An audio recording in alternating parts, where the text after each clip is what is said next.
Yo, what is up, guys?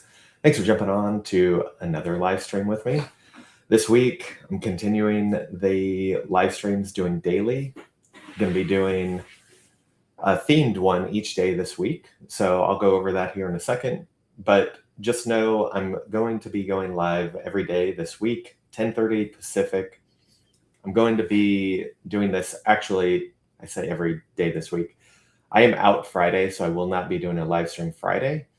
But Monday, Tuesday, Wednesday, Thursday, I will be on. So today, we're going to be covering the newsletter and specifically a topic about keeping in the conversation going in between milestones. So when you are working with a buyer and you are in between meetings, a trade show, or you're just looking at when do you follow up, we're going to get into that a little bit through two of the episodes of the newsletter that I've dropped already this month. I'll get into that a little bit more after I explain the rest. But tomorrow I'm going to be doing a product review. Just a heads up for anybody that's watching right now, what it will be is Slice, the soda company, the prebiotic, probiotic, postbiotic company. They have a couple of dirty sodas, and I just happened to run across them yesterday when I was at Target and picked them up so that we can try them, go through the process. Tomorrow, with the product review, it is from a buyer's perspective. So I'm not going to just pop open the product and tell you what I think of the taste. I'm going to actually share with you from my perspective as a buyer what I like about the packaging, what could maybe be done differently, the ingredients and the quality, the nutritional facts, going into what the pricing looks like and what I saw at the store in the set. And then a piece of it, which I don't know the details, obviously, but I want to just walk you through these parts of how a buyer would actually go through and review any kind of new item for their category review or a new item that they see at a trade show, and kind of give you the behind the curtains look on what that process looks like. Obviously, there's going to be little bits of differences between buyers, but I've given you the general idea of what that looks like. On Wednesday, I'm going to bring back another battle of the sets. I do not have a set in mind yet. So if you have a suggestion, throw it in the comments. If you have a specific category or set that you want me to go get pictures of, if you have ideas on if you want to see conventional or specialty or a natural, throw it into the chat. Let me know, and I will go out today or tomorrow, get some pictures. I'll post them up ahead of time and schedule that live stream, and then we'll be able to get into it more and actually break down what is going on in that set from a buyer's perspective. And this isn't necessarily about going head to head. It's not like Safeway versus New Seasons, whose is better, but how do they serve their customer and what do I see as a buyer that stands out?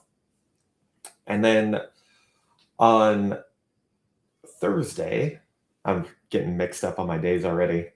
So on Thursday, I'm going to do a buyer hotline, and that will just be me, maybe a guest. Still working on that. But if we have somebody else as a buyer that can come on, then I will get them on, and we're just going to open it up for Q&A. Have general conversation that we can talk about a few topics, but generally speaking, I want this to be a hotline. Like, come in with a problem, a situation that you're going through, a question about why you got ghosted or something along those lines. And, we can help you kind of navigate through that from a buyer's perspective. Then, like I said, Friday, I am out. I'm going to a 3-day retreat with a men's group at church. And so I won't be attending or doing this live stream. I'll be out of self-service and everything else being disconnected. And, the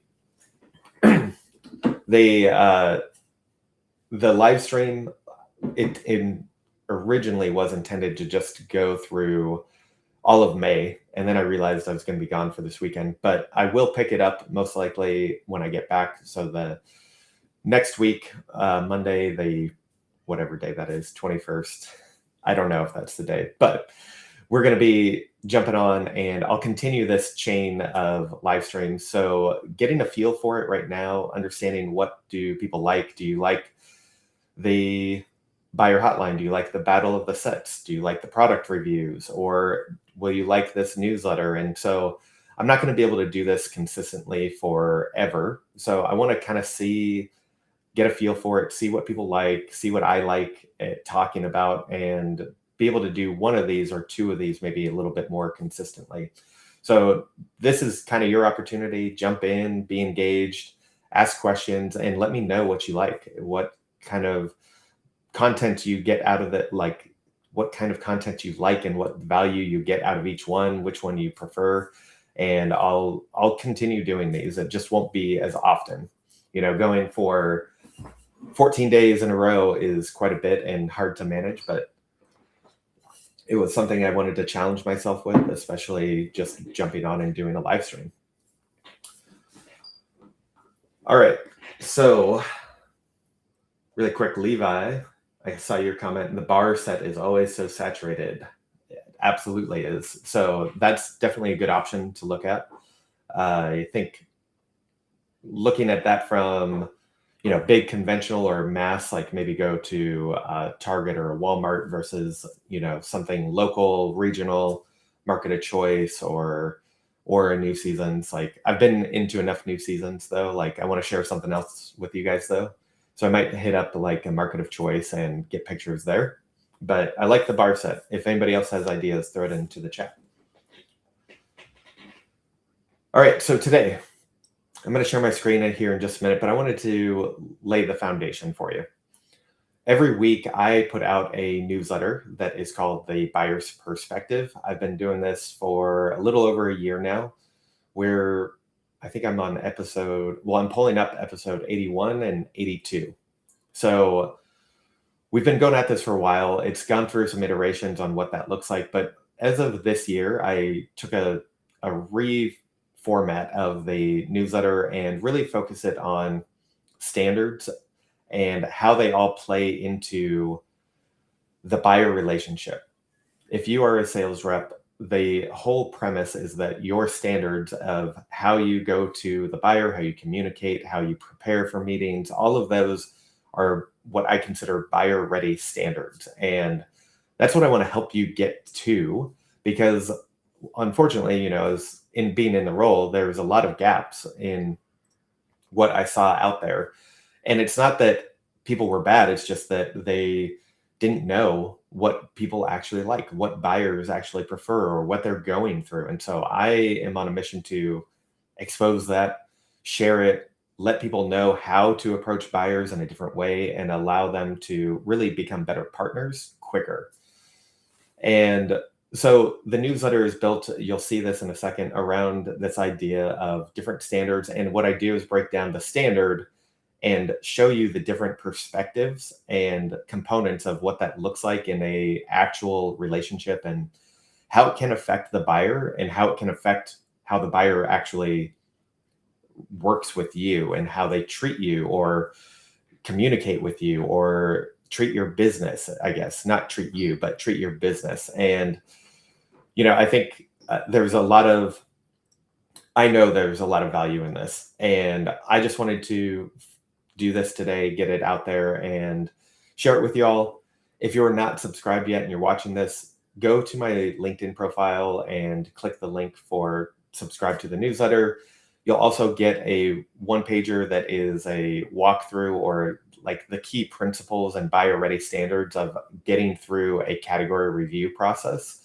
So it's kind of like your go-to checklist on making sure that you show up to a category review in the best possible way with those buyer ready standards.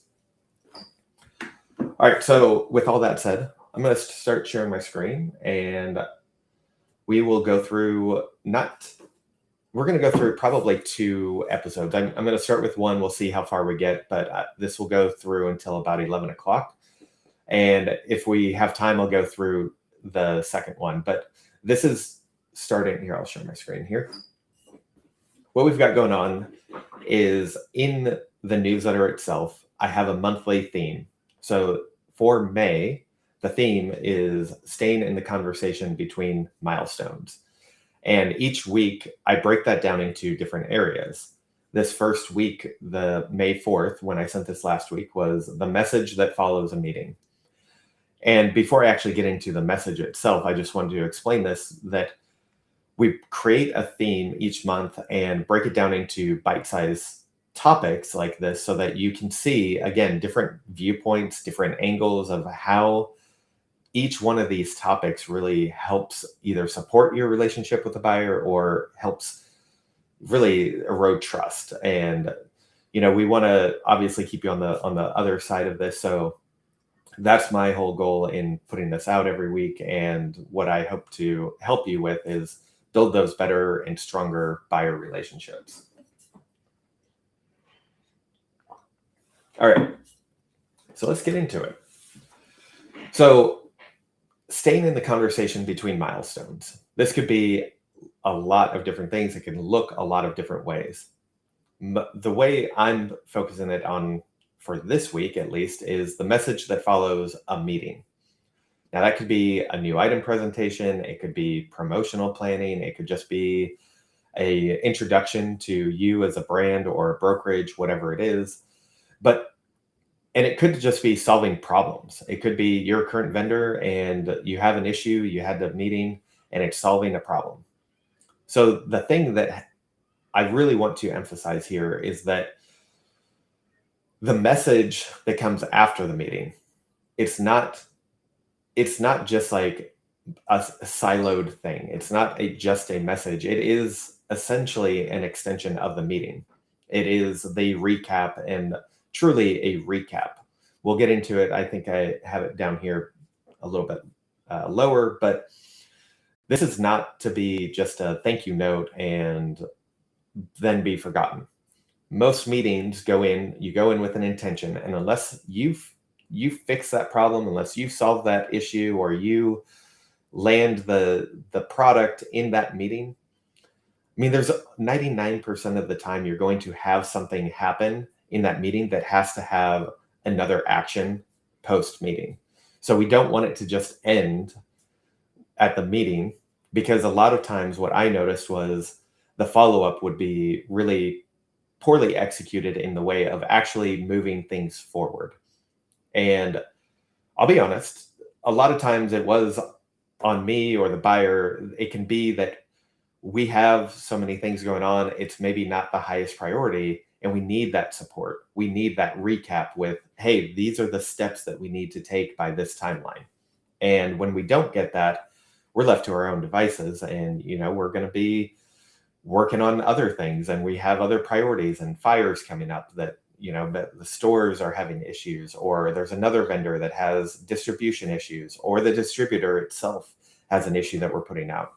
So we have to be doing this in tandem and need the support of the rep to give that recap. And so really quick, again, just follow up here. The follow-up is it is a major part of the working relationship, because again, meetings are not just to talk. It's about getting shit done. And if you can't follow up and get the shit done that you did in that meeting, the meeting is pointless. And that did happen quite often, unfortunately. So this is a way to hedge against that. This is the idea of how do you actually do that. And one thing I really want to call out too is that buyers aren't really looking for perfection with every rep, right? We understand we're all people, we're all busy, we all have things going on that are pulling our priorities. But what we want is just reliability. And even if you send an email recap that is, maybe it's a day late, but it's got all the right information, it's not perfect, but we know that you got the right information there.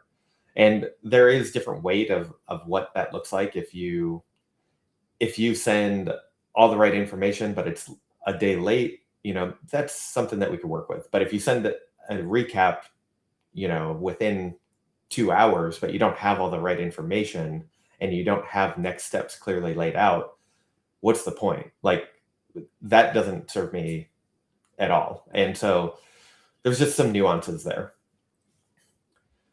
All right, so the first way I really break this down in the newsletter, and we keep the same structure every week so that it stays consistent, it's easy to read, and really, again, like I try to do bullet points and make it simple to read, easy to follow. So the first section here is the buyer reality. So what is really going on when that meeting is over and we're waiting for the recap. So what's really important to understand, like I said, it's not just a thank you note. We want to actually see the meeting, take the information from the meeting and get results from it. Otherwise, it's really pointless. And the message that you send after that meeting, that's what really drives everything. So it kind of captures these 3 points here. Like, did the rep actually know what we talked about, and did they actually capture it correctly? Or now am I seeing, oh, there was confusion? If we're in the meeting and we say one thing and then you get a recap that says another, something happened during that meeting. And that could be on either side, buyer or rep, but something happened and now it's clear that there's confusion. And that just creates extra effort for the buyer and for the rep, because the buyer's going to have to do all this follow-up with them and try to figure out what actually is going on. Second point here, did the rep actually take ownership of their next step, or did it fall onto someone else's plate? And that really just means if they had something that they had to do from that meeting, did they just push it off to you as the buyer, or sorry, me as the buyer, or somebody else on their team that is kind of taking over for that step? And it's not to say that that's not okay. However, buyers don't necessarily need to see all of that back and forth of like who it gets done. We just want to know that it is getting done, and you can be the face of that. We don't need to see that there's 3 people on the back end doing this work. We just want to see that the work is getting done, and we just want to see that what work needs to get done and that it is getting done. And then, are the reps actually moving things forward? Is it just confirming what happened during the meeting, or is it actually taking action from those discussion points during the meeting? So this is just one GIF. I don't know if you call it a GIF or a GIF. I call it a GIF. I don't know what's actually accurate, but if you know in the comments, throw it, or if you know and you're in the chat, throw it in there. If it's GIF, spell it out JIF so I know if that's the way it's supposed to be. But if it's GIF, I'll know with a G. Okay, so to sum this section up is that the meeting is just the first part of that work. And after the meeting, when the message gets sent and there's actual actions and tasks that need to be done, that's when the actual work needs to get done. And that's when work actually starts. Now, I like putting these little GIFs in here to kind of just bring out a little bit of my own personality. I'm a huge movie guy. I like GIFs and memes and things like that. So I just try to put this in and kind of keep the newsletter light. All right, so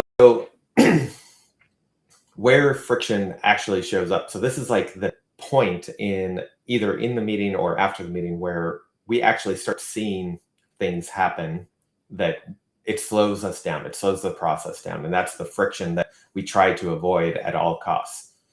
So really what this looks like is there are recaps that repitch the product instead of confirming what was discussed. And that has happened where it is a new item review. You come in, you pitch the product. I know all about it. And I say, hey, I'm interested. I need this, this, and this done. And then during the recap, you resell me on all the points that I already said I'm interested in the product. I don't need to hear all of those selling points again. I just want to know what are the next steps. So that's just slow down. It's actually not even slow down. It's just really, it really just kind of shows me that you're not really understanding the the process of what the buyer goes through. And I guess it does slow down. It creates extra effort of me reading the things or skimming through and like trying to find the information that I need to keep things moving forward. Very simply, long paragraph heavy notes, any email with a long paragraph and not using bullet points or a structure like a really clean format is going to create extra effort for the buyer. And they're going to be most likely they're going to be more than not they're going to likely to they're going to probably skim it. They'll see that there's something in there. It's not a huge priority, and then they'll mark it for later. And then that's what usually becomes the like ghosting kind of situation. When you are in that situation and the buyer hasn't responded, I would go back and look at your email and see, is it easy enough to read to understand what I'm asking for? And if it isn't, if it's not easy enough for you to understand that, then time to rewrite the email and make it easier for the buyer as well. Now we're getting we're already pretty close on time. We've got about 9 minutes. So I'm going to go through this, not bullet point by bullet point, but you kind of understand here that the friction is when stuff isn't happening the way you would expect from the meeting to the actual recap. And that can be slowing the buyer down through bad emails. It could be that you're repitching. It can be that you send new attachments and they don't have context, or there's something going on that is slowing the process down.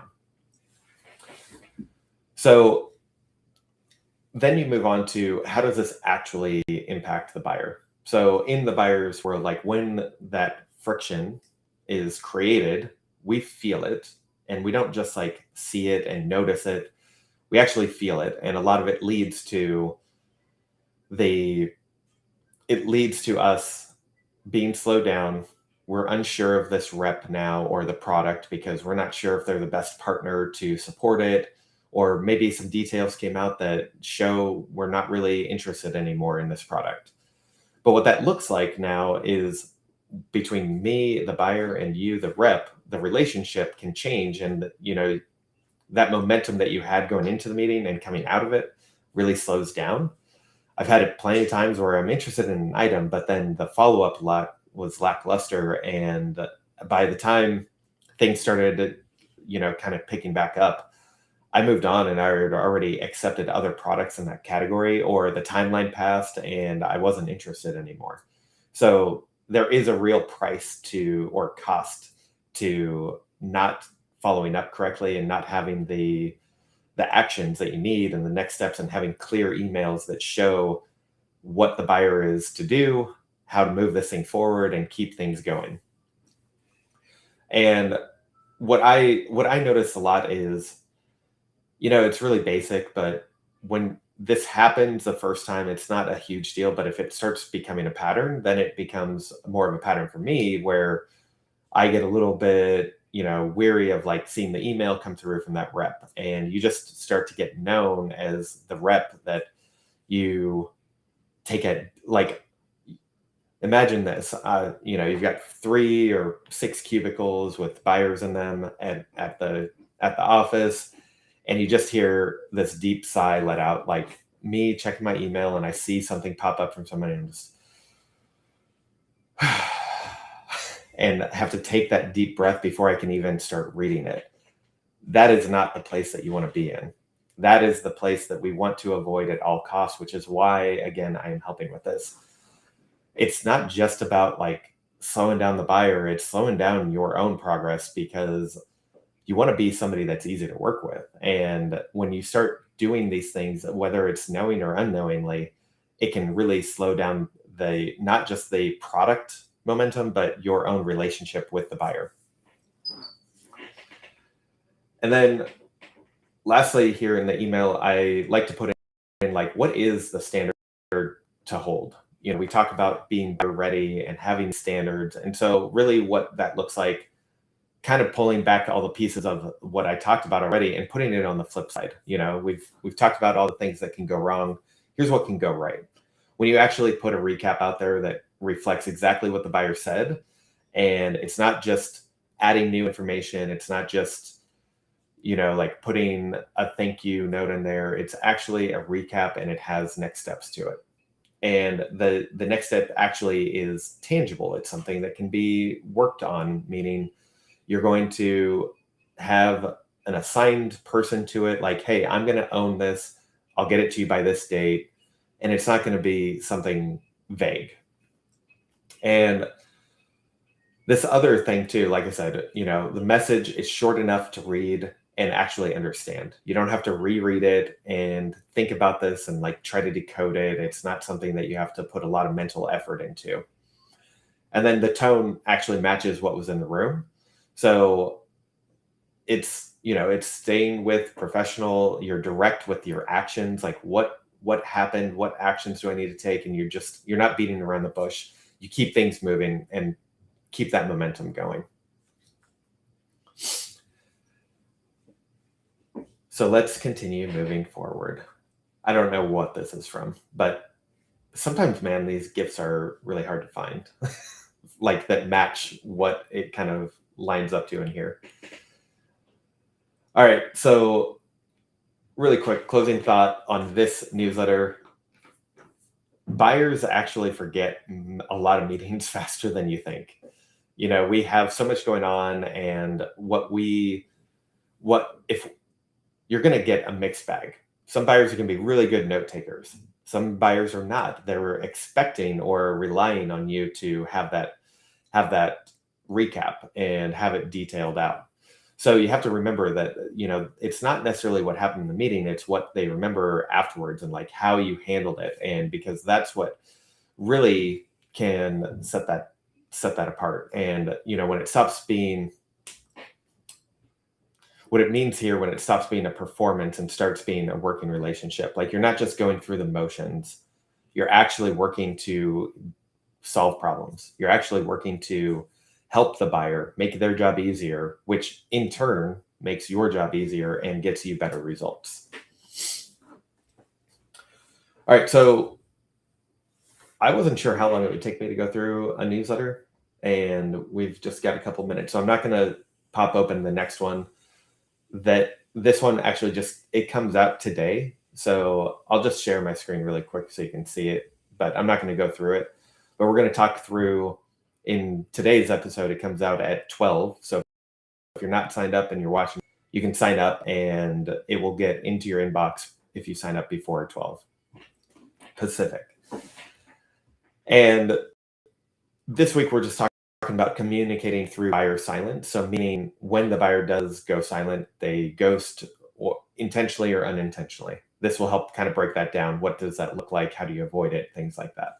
And again, it follows that same structure: the buyer impact, where the friction starts, what actually is happening, or the buyer's reality, and the standard to hold. So that's pretty much all I got for today. I'm going to stop sharing and then open it up really quick before we jump off. If there are any questions. I saw Mike in here. You said, happy to catch one of these finally. Communication insights and templates are great. Very thought-provoking. Thank you.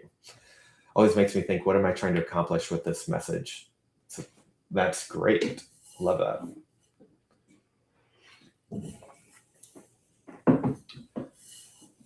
All right. So, well, I'll leave a little bit of time if there are any questions or thoughts, but to close us out here, going off of the rest of the week, just a recap of what's happening. Tomorrow, I'll be doing the product review. It's going to be Slice Dirty Soda. Wednesday, I'm going to be doing Battle of the Sets. And as of right now, it might be nutrition bars. And then Thursday, we'll be doing a buyer hotline. And that is something where you can come in, ask your questions, bring your problems and bring your situations, and we can get into it right then on the spot and try to help you through it. And I don't see any questions. So I'm going to wrap us up here, and I think it was, this was great. Like I said, I wasn't sure how long the newsletter review would take, so it looked like this worked out really well. Glad to see you, Levi and Mike. Just Good to see you guys. It's been a while since I've actually seen you in person, probably since Expo, and probably will be a while. But thank you. Yeah, I just appreciate it. Jumping on to these lives is a challenge for me, that I'm going through, and I appreciate the engagement and seeing you guys on here. So I will talk to you guys later. Peace.